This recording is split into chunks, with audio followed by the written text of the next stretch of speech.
Opa, erim menga yaxshi muomala qilmayapti anchadan beri. Yo'q, Hozir o'zingiz ham ko'rasiz.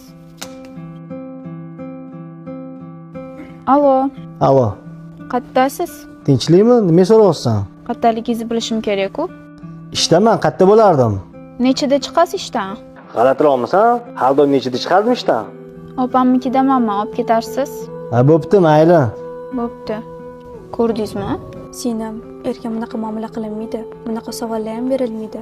Unda nima deyishim kerak? Qaddalilarni, nima qilayotganliklarini bilishim kerak-ku. Hozir ko'rasan, qarab tur.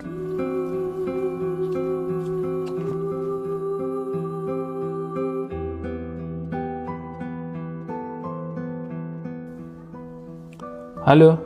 Alo, assalomu alaykum adasi, yaxshimisiz? Va alaykum assalom onasi. Rahmat, o'zing yaxshimisan?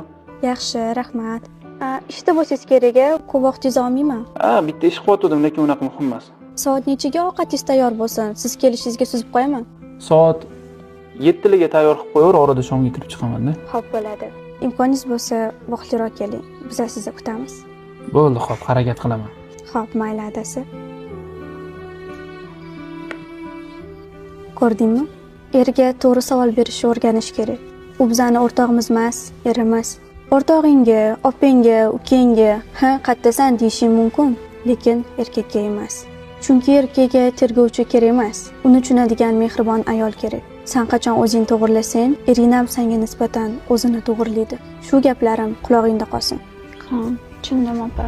Bo'la qol, unda tezroq ishlarni tugating-lu, mehmonlar kelib qoladi hozir. Xo'p.